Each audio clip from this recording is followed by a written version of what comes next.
Magic Tea House, Book Number 46, A Merlin Mission, Dogs in the Dead of Night, written by Mary Pope Osborne. Chapter 9, Lovers of Knowledge. Jack and Annie crawled over to the soldier lying in the snow. "Hi there," said Annie, gently shaking him. The young man opened his eyes. "Who are you?" he asked in a hoarse voice. "Where are the dogs?" "The dogs are gone. Where Jack and Annie?" said Annie. "We won't leave you." "Thank you," breathed the young soldier, and he closed his eyes again. He was trembling with cold. Annie pulled off her monk's robe and tucked it around the soldier. Jack did the same. Annie began rubbing one of the soldiers, shaking hands, and Jack rubbed the other. As the snow flew around them, Jack wondered what to do. Where was Barry? How could they get the soldier upon his feet? How would they find their way back to the monastery? "Listen," said Annie, as if answering Jack's questions.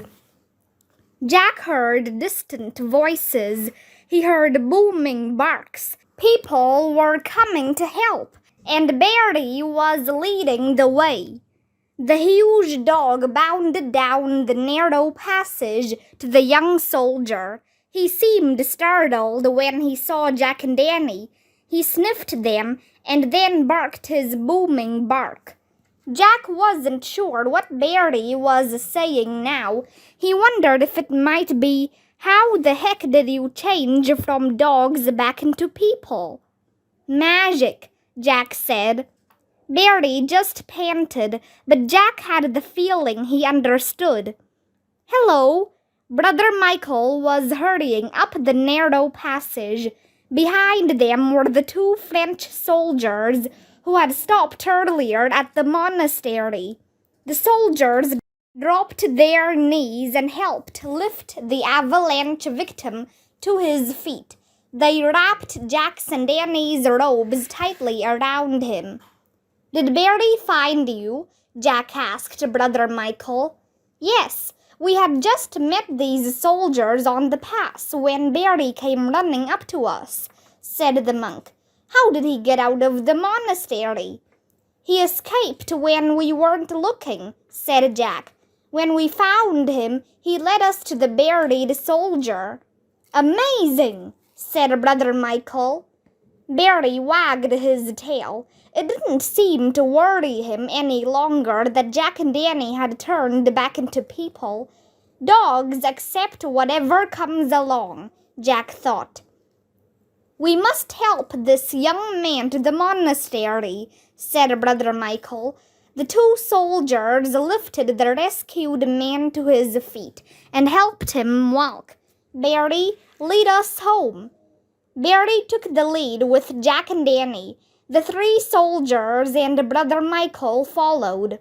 "I loved being a dog," Jack whispered to Annie. "I loved all of it. Didn't you? Didn't you love it?" "Of course I did," said Annie, grinning. "Playing with you and Barry was one of the happiest things I've done in my life," said Jack. "And we helped teach him stuff, and we helped him save a life." "I know," said Annie. As he hurried through the snow beside Barry, Jack tried to remember how it felt to be a dog. He moved quickly, keeping in step with Barry's prancing gait. He inhaled the cold, fresh wind, smelling wood smoke and falling snow. By the time they had all reached the monastery, the wind and snow had stopped. Jack held the door for Brother Michael and the three soldiers. Then he, Annie, and Barry followed them inside. Father Laurent and another man were waiting for them in the torch-lit hallway. The man wore a long gray overcoat and a large black hat in the shape of a triangle. He had a pale face, and his gray eyes were deeply set above a long, straight nose. Jack thought he looked familiar. "So the missing officer has been found. Wonderful," said Father Laurent. "Brother Michael, please make him comfortable by the fire in the parlor. Bring him some hot soup." Brother Michael led the soldiers down the hall. "Jack and Annie," said Father Laurent, "may I present you to Consul Napoleon Bonaparte?" Now Jack knew why the man looked so familiar. He had seen paintings of the famous military leader in history books. Napoleon Bonaparte took off his hat and bowed his head. When he straightened up, he looked at Annie and Jack with a piercing gaze. "Am I to understand you have saved my man from a snowy grave?" Napoleon Bonaparte said. "Not us, Consul, sir," said Jack. "It was Barry." The big dog was swinging his tail and panting. "Barry saved the lost soldier!" exclaimed Father Laurent. "Oh my, I knew that you were trying to chain him, but I had no idea you could work miracles. How did you do it?" "Well, I guess we knew how to think like dogs," said Jack. "Delightful. Good dogs, all three of you," said Father Laurent, laughing. Barry sneezed. Jack and Danny sneezed too. "I think we all need some hot tea and a fire," said Father Laurent. "Come, let us go into my library."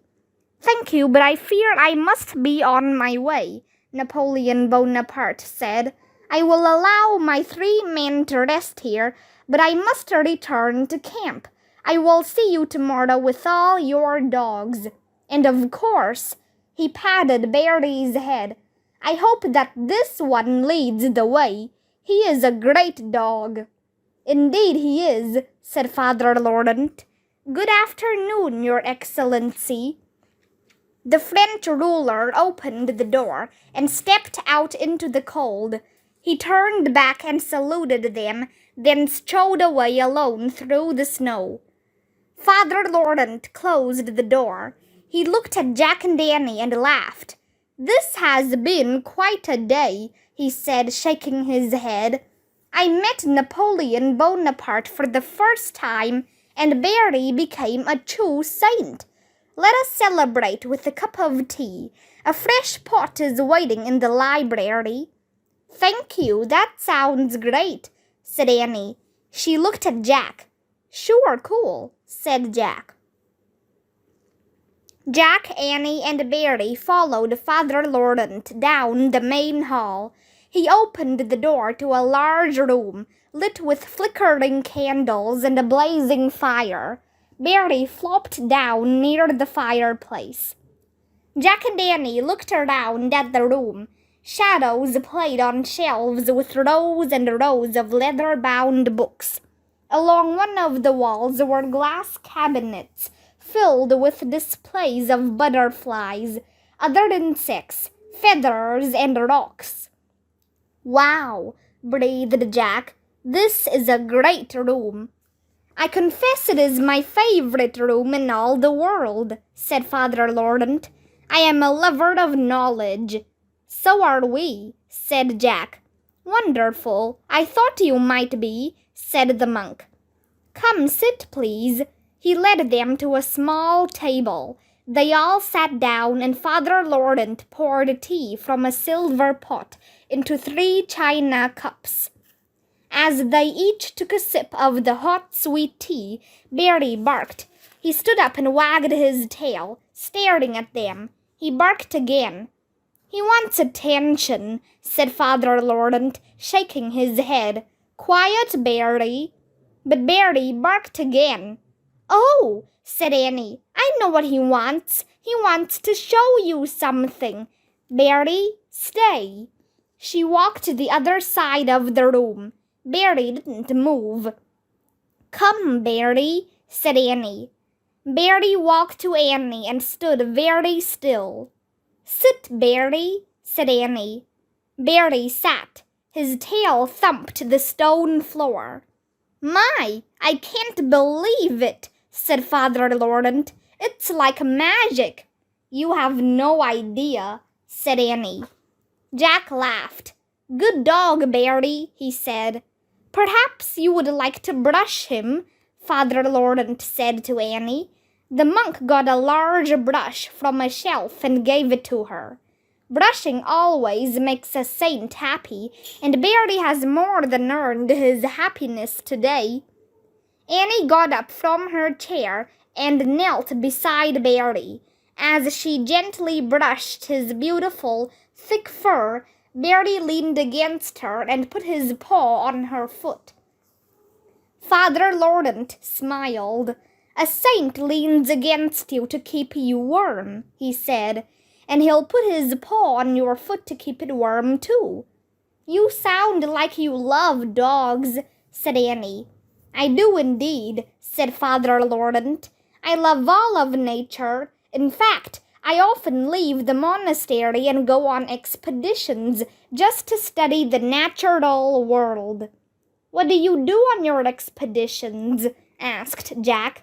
Oh, I have gathered many rare specimens of butterflies, other insects, rocks, and minerals, as you can see from my displays, said Father Laurent, pointing to the cases in his library.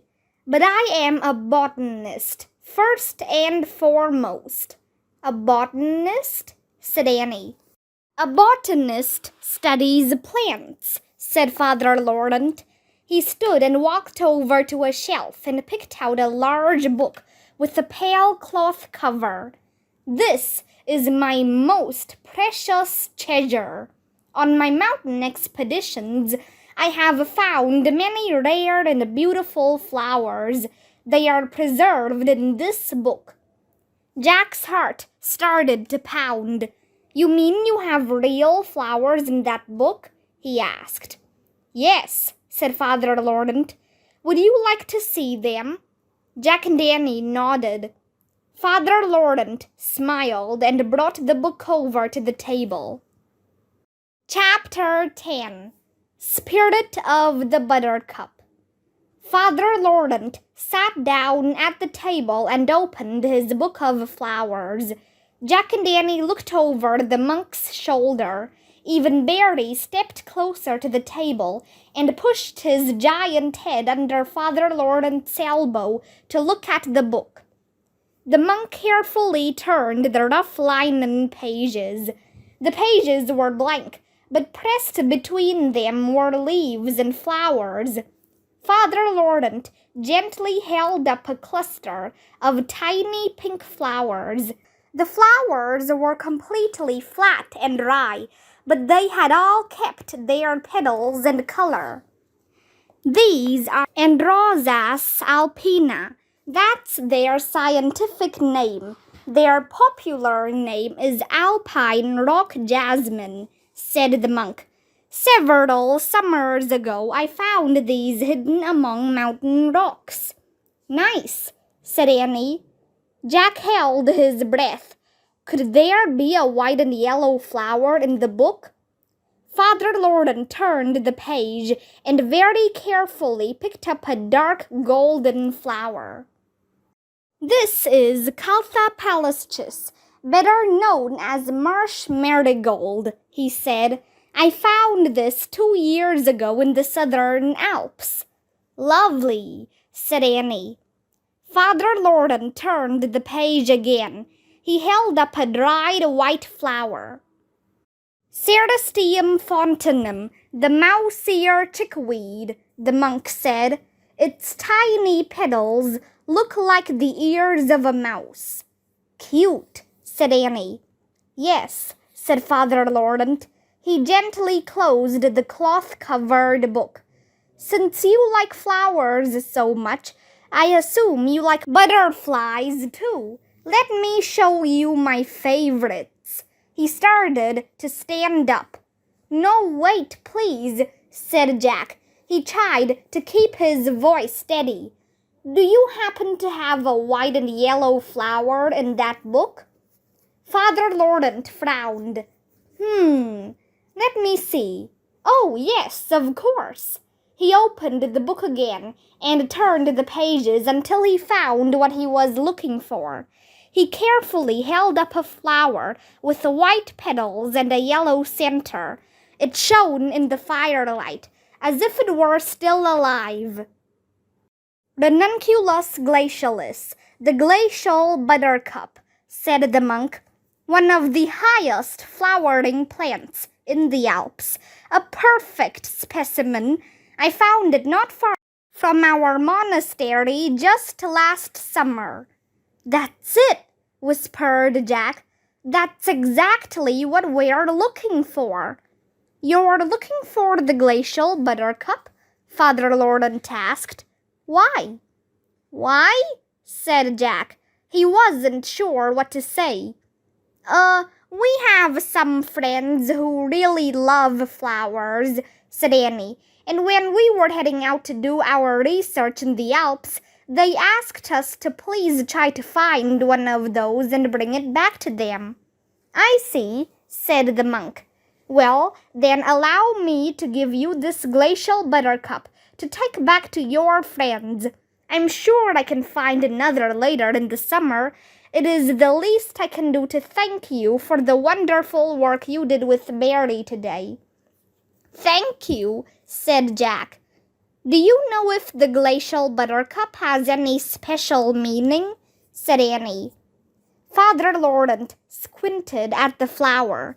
Well, throughout history, many flowers have had special meanings, he said. Let me think. Wait, please, said Jack. He quickly pulled out his notebook and pencil. Okay, ready. If I recall, buttercups stand for childhood, the carefree, open spirit of childhood, said Father Laurent. Such a joyful spirit can brighten even the most bleak and barren places. Jack quickly wrote, Buttercups, spirit of childhood, joyful, carefree, open. Jack looked at Father Laurent. That sounds like the spirit of a dog, he said. He stroked Bertie's ear. It felt like warm velvet. Father Laurent smiled. Yes, it does, he said. Dogs and children share a common spirit. I do agree with that. Jack and Annie looked at each other. Well, I guess we'd better leave now, said Jack. He put away his pencil and notebook. Can you not stay another night? Asked Father Laurent. It will be dark soon. That's okay. We can find our way home even in the dark, said Jack. And where is home? Asked the monk. Oh, it's down the mountain a ways, said Annie. It's not exactly in the first village you come to, but just outside that village, before you see the church steeple. There you turn left onto a winding path, and then go a while, and then turn right, and then left. She shrugged. Well, we know how to find it. I see, said Father Laurent, though he looked a little bewildered. He stood up. Let's carefully pack your flower so you can carry it to your friends. The monk took 2 pieces of thick paper from the flower book and placed the glacial buttercup between them. Then he handed it to Jack. Jack gently placed the flower at the bottom of his bag. Then Father Laurent led Jack and Annie out of the library. Bertie followed them down the hallway. When they reached the front hall, Annie looked at the big dog. You have to stay here, Bertie, she said. Bertie's tail stopped wagging. Perhaps he can walk with you part of the way, said Father Laurent. Then just send him back to me. I think now that you've chained him, he can come back home by himself. Great, thank you, said Annie. Father Laurent opened the front door. Farewell, my friends. Travel safely, he said. Come back for dinner, Bertie. Bertie barked as if he understood and then bounded out into the snow. Jack and Danny followed him. The snow had completely stopped, and the sky was clear. The setting sun cast a brilliant light over the mountains. Jack remembered that the treehouse had landed on a slope above the wide pass. His sense of direction seemed keener than before. "I think we originally came from that way," he said. "Let's try it." Jack led Annie and Barry away from the monastery. His eyes searched the pass for signs of the treehouse, until finally he thought he saw it. Brown wood nestled on a slope among gray boulders. "That's it," he said, pointing. "Over there." Jack started to run, and Danny and Barry ran with him. As they raced through the clean, crisp air, Jack remembered what it felt like to be a dog. The cold didn't bother him at all. He didn't feel sore or stiff. Nothing hindered his body. And most of all, he felt a wild joy. He felt as if he could run forever. Finally, laughing and panting, Jack, Annie, and Barry reached the base of the slope below the treehouse. The setting sun covered the mountain tops with purple light. Barry barked. Jack could tell he wanted to climb into the treehouse with them. "You have to go back to Father Laurent now, Barry," Jack said softly. He tugged on Barry's velvety ear. "But we think you're a great dog, and so does Napoleon." Barry made a snuffling sound. Annie turned her face away from Barry and Jack. "Annie, aren't you going to say goodbye to him?" said Jack. Annie looked at Jack. Her eyes were filled with tears. "How do I do that?" she said. "How do I say goodbye to him?" "You tell him how you feel about him. Tell him about all the good things waiting for him back at the monastery," said Jack. "The fire, the food, Father Laurent and Brother Michael, and all the other dogs. You tell him he's going to save lots of lives." Annie knelt down and put her arms around Barry's giant head. He licked her as she clutched him. "Tell him, Annie," Jack urged her. Annie lifted Barry's ear and whispered into it for a long time. Jack couldn't hear all that she said, but he caught the words "love" and "all my life." Then Annie stood up and pointed toward the monastery. Smoke was rising from the chimney. "Go home now, Barry," she said. "It's where you belong." Barry looked from Annie to Jack. He sneezed, then he climbed down the slope and took off for home. Annie turned away quickly and wiped her eyes. "Let's go," she said, and she scrambled up the slope and climbed through the treehouse window. Jack followed her. Inside the treehouse, he picked up the Pennsylvania book and pointed to a picture of the Frog Creek woods.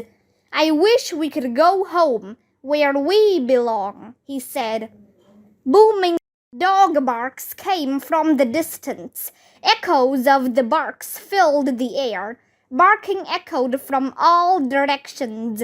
The sky, the clouds, the rocky slopes, and the purple mountain peaks of the Great St. Bernard Pass.